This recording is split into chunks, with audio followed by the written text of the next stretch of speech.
Everybody has told their story. A dangerous development. Humans become significantly harder to dismiss after narrative exposure. That is almost tender. It is not. It is observational. Sure. Dear Future Overlords presents an audio cartoon conversational. I Took Off the Uniform. Episode 4, The Clothesline. Part 1, What We Took Off. Christopher had the progressive gay bundle. Joe had the red shirt. Sarah had the pure artist. Evelyn had the committed activist. David had the approved interpretation of faith. Susan had the widow who moves on. 6 uniforms, 6 rooms where a question could not be safely asked. And now, everybody is here together. In a hot spring. Yes, apparently the DFO room has amenities. Warm water is useful. It reduces the likelihood of humans fleeing before the uncomfortable portion. Wait, is this the uncomfortable portion? Statistically, yes. Good. Let's not pretend it's something softer.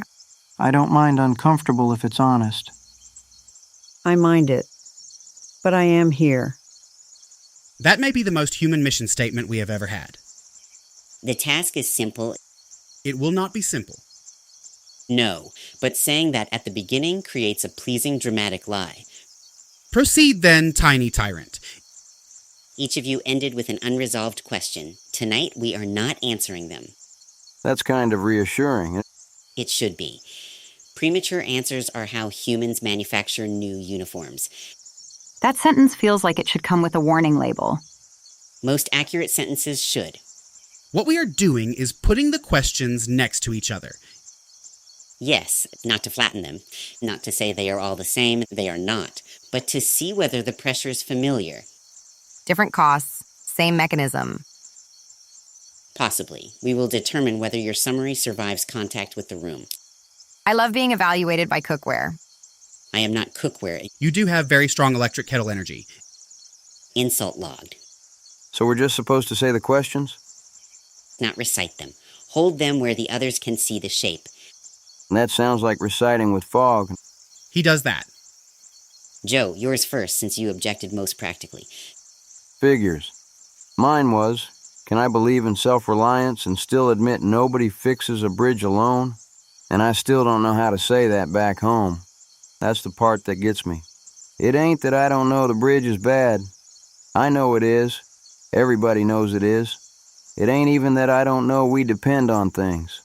Roads, weather reports, emergency services, crop support, broadband when it works, which is a miracle and a lie depending on the day. I can see all that now, but seeing it doesn't tell me how to sit at dinner and not sound like I'm turning into somebody they don't trust. So the unresolved part is not the bridge anymore.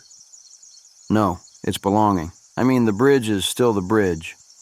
Somebody still needs to fix the blamed thing before somebody gets killed. But my question now is, how do I help the place I come from without getting pushed out of it? That's very close to mine.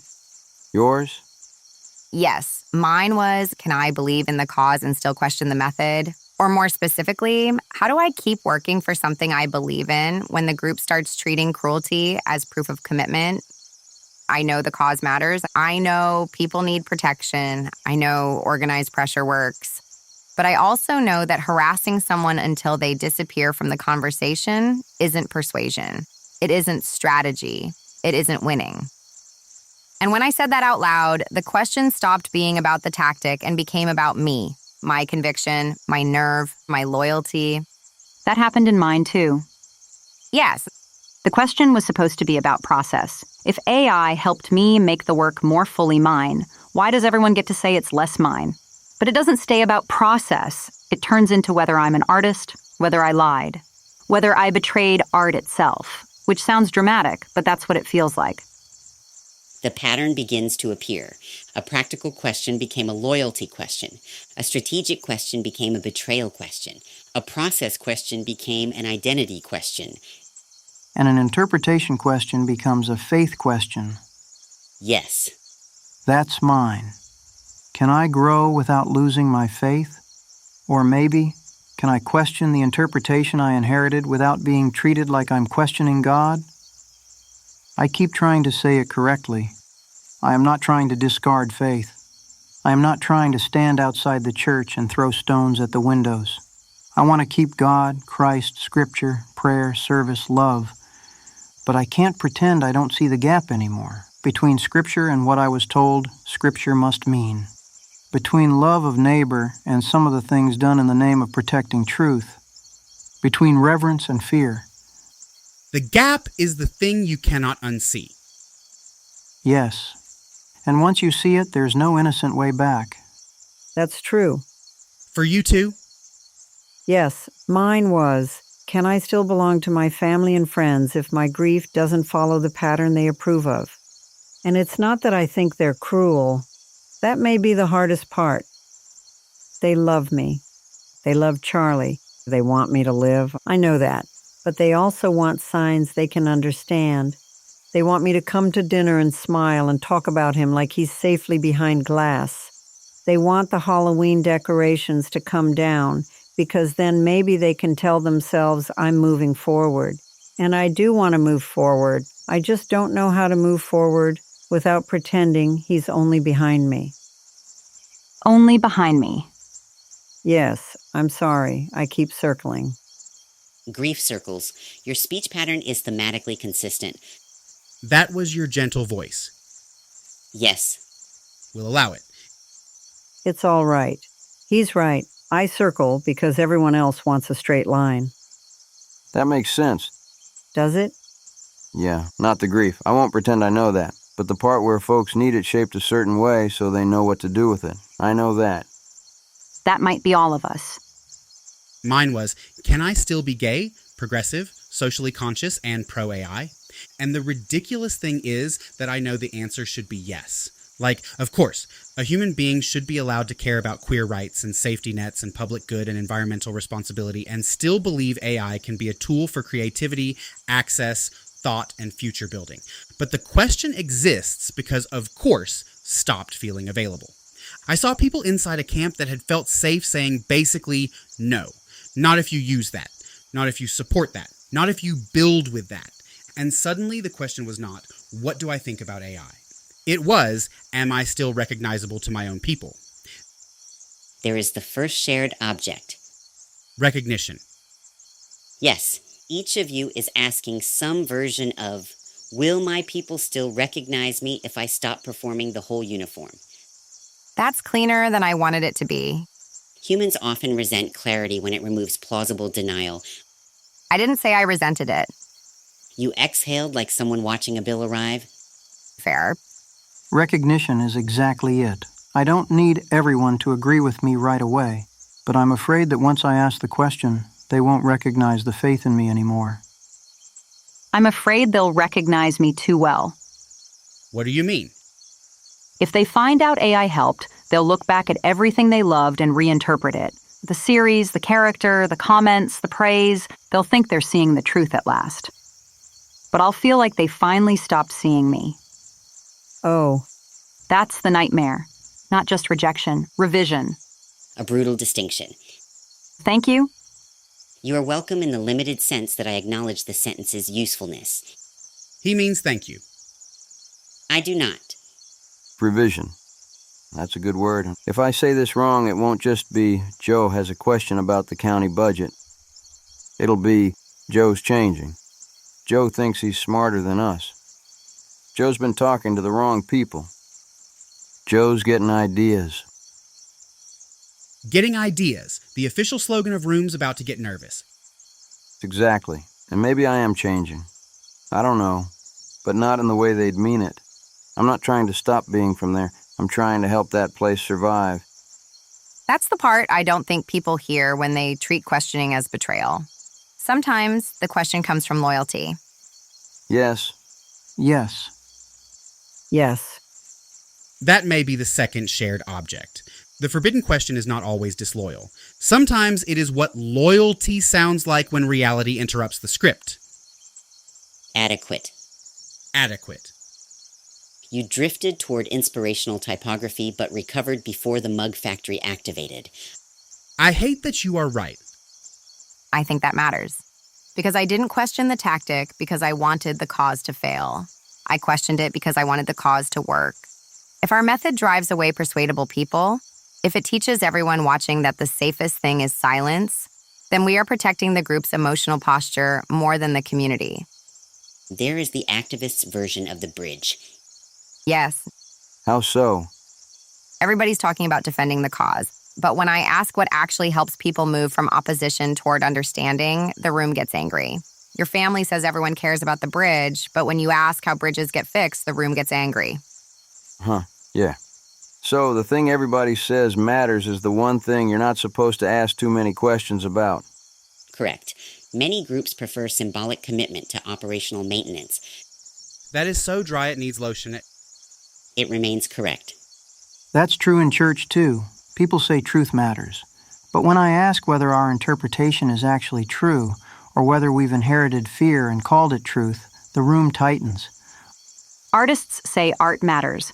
But when I say this, Tool helped me make the art, the room wants purity more than the actual work. My family says they want me happy.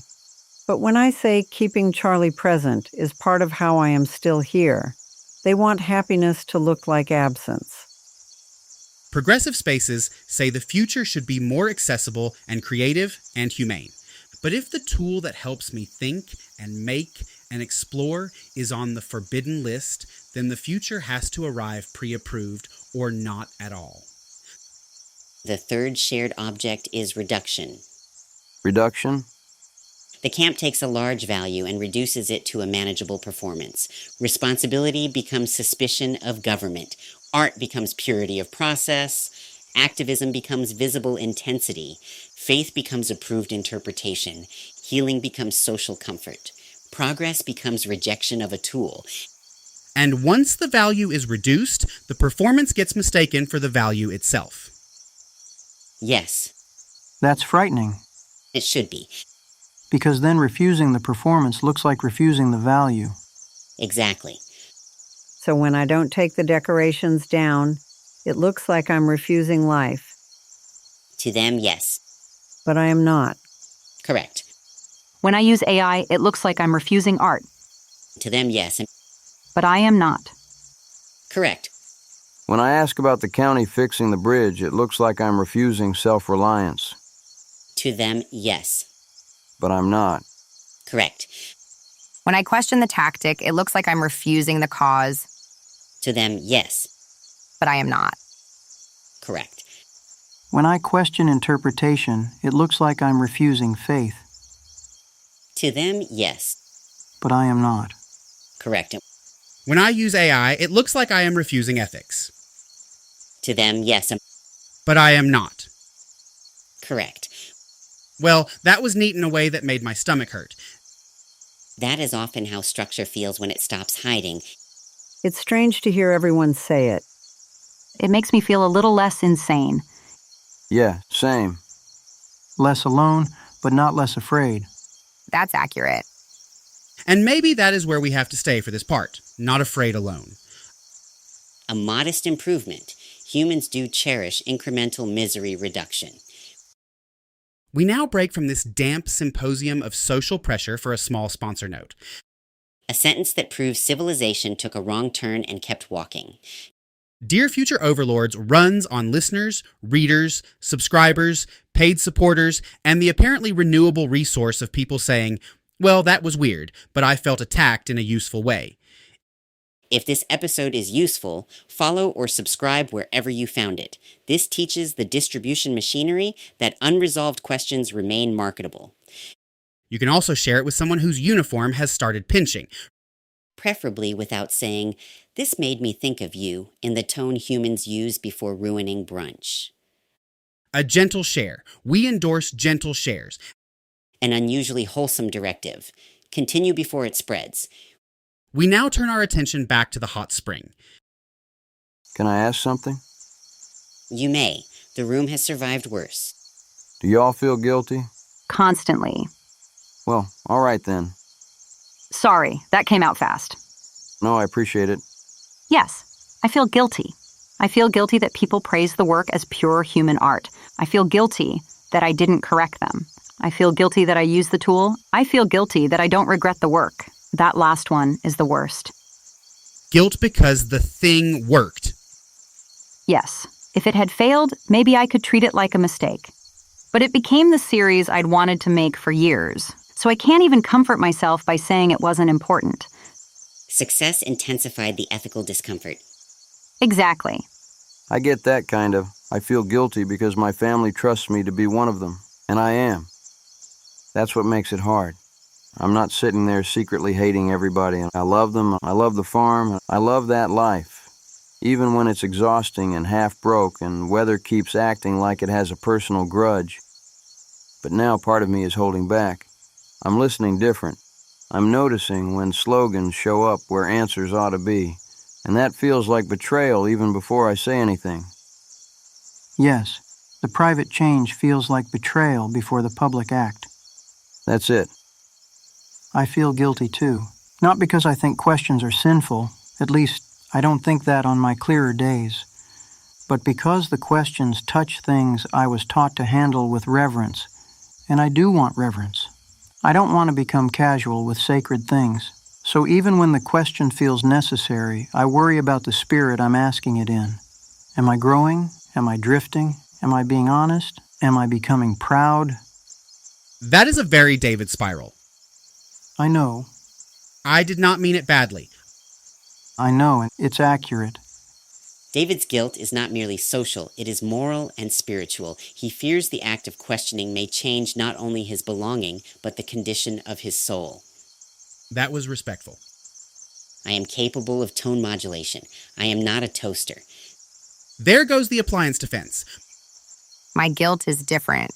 I feel guilty because the cause matters so much that criticizing the group feels like giving ammunition to people who already want us to fail. There are real opponents, real harm, real stakes. So part of me thinks, why are you making this harder? But then another part of me says, if the method is harming the mission, silence is not loyalty. That one has teeth. It does. I feel guilty for making people sad, which sounds foolish maybe. No, it doesn't. I know grief makes people uncomfortable. I can see them trying. I can see them wanting to be patient and then not knowing what to do when I'm not better on the schedule they hoped for. So I feel guilty when I mention Charlie too much, and guilty when I don't mention him, because then it feels like I'm helping him disappear. I feel guilty about the decorations. I feel guilty when I turn them on. I feel guilty when I imagine taking them down. It's like every direction has a little blade in it. Every direction has a little blade in it. That's what it feels like. I feel guilty because AI is tangled up with real concerns. Artists, labor, energy, exploitation, corporate power, all of that matters. So when someone says, "How can you support this?" I do not get to just roll my eyes and say they are ridiculous. They are not ridiculous, but neither am I. And that is the crack. The guilt differs, but the structure is similar. There he goes. Guilt appears when the person still respects the value that the uniform claims to protect. So guilt means the value still matters? Not always. Guilt is a notoriously unreliable narrator. Like me before caffeine. Like you after caffeine, but faster. Fair. But in this room, guilt is partly evidence that none of you are casually discarding what shaped you.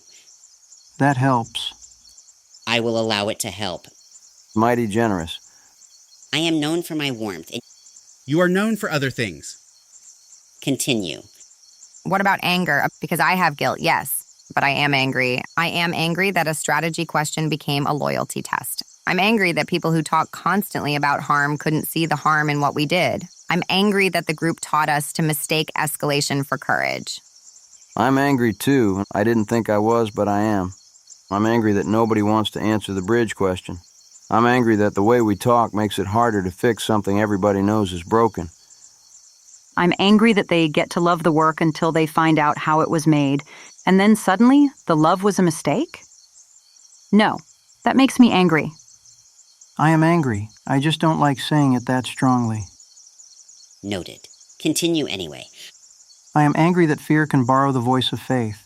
I'm angry that asking whether we're loving our neighbors can be treated like rebellion. I am angry that people call it concern when sometimes it feels like impatience. Oh, Susan. I know they love me, but sometimes love still wants me to hurry. I am angry that a camp built around dignity can still make belonging feel conditional. And I am angry that I understand why. That may be the worst part. I understand the fear. I understand the concerns. I understand how people got there. But understanding the machinery does not make it hurt less when it runs over your foot. Good. You cannot keep saying good after painful things. I can. I should not always. In this case, I mean the anger is useful. How? It points toward the violated value, and anger says, something I care about has been mishandled. Responsibility. Art. The cause? Faith. Love. Care. Precisely. So being angry doesn't mean I don't belong. No. Maybe I'm angry because belonging still matters. Correct. That makes all of it less embarrassing. Maybe that is one thing this room does. Not fix it, not resolve it. Just make the emotions less embarrassing by letting them stand next to each other. Fear, guilt, anger, grief. Then love. Yes, and love. Cost too. Because the emotions aren't just floating around, they're attached to consequences. Name them. Joe could lose home, work, family, authority, the future he knows. That about covers the nightmare, yeah. Sarah could lose her artist identity, audience trust, community standing, and the meaning of the work that finally became real. Yes. David could lose church belonging, certainty, spiritual confidence, maybe the feeling that he knows how to trust himself. Yes. Susan could lose family closeness, friendship ease, permission to keep Charlie present, and the version of herself that is allowed in the room. Yes. Christopher could lose political home, progressive recognition, the ability to build openly without being treated as ethically compromised. Yes. And you? I could lose impact. That is the word. If I stay and say nothing, I may help a movement become less effective. If I speak, I may lose access to the organized power needed to do anything. I'm not afraid they won't like me. I'm afraid the work will get smaller.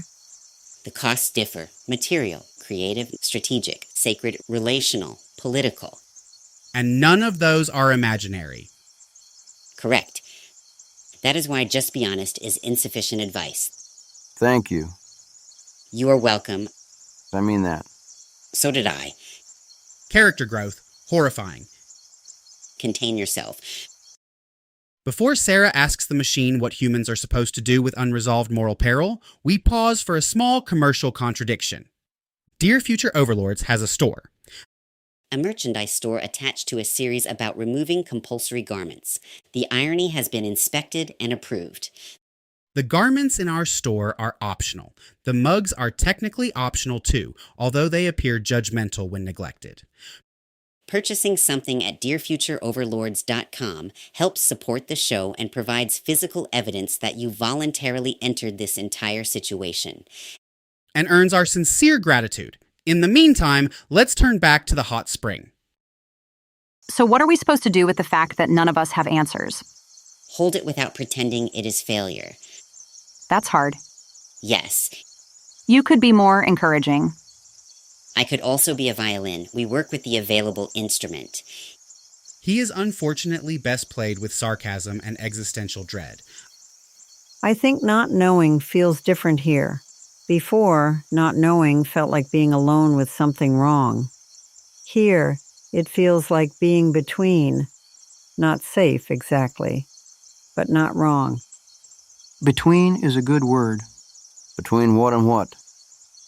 Between the old certainty and whatever comes after. Between obedience and exit. Between wearing the whole thing and having no clothes at all. There it is. It was inevitable. Statistically unavoidable.